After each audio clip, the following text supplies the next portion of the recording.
नाशिक होळी सणानिमित्त अन्न व औषध प्रशासनाची ग्रामीण भागात विशेष दूध तपासणी मोहीम। होळी सणाच्या पार्श्वभूमीवर व महाराष्ट्र शासनाच्या 100 दिवसांच्या कृती आराखड्याच्या अंतर्गत अन्न व औषध प्रशासन नाशिक आणि जिल्हा दूध भेसळ समितीच्या संयुक्त विद्यमाने ग्रामीण भागात दूध व दुग्धजन्य पदार्थांच्या गुणवत्तेची तपासणी करण्यासाठी विशेष मोहीम राबविण्यात येत आहे। दिनांक 12 मार्च 2025 रोजी सिन्नर तालुका सिन्नर चेकपोस्ट तसेच शिंदेपळसे चेकपोस्ट येथे या मोहिमेअंतर्गत दूध वाहतूक टँकर, संकलन केंद्र आणि विविध विक्रेत्यांकडून एकूण 49 दूध नमुने संकलित करण्यात आले। हे नमुने प्रयोगशाळेत तपासणीसाठी पाठवण्यात आले असून अहवाल प्राप्त झाल्यानंतर पुढील कारवाई केली जाणार आहे।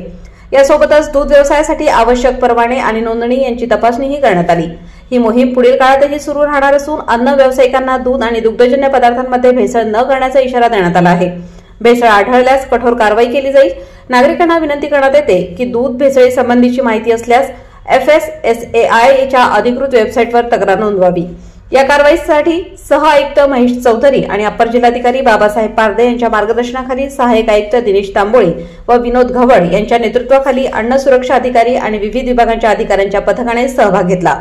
प्रतिनिधी दीपक बागुल, कळवण।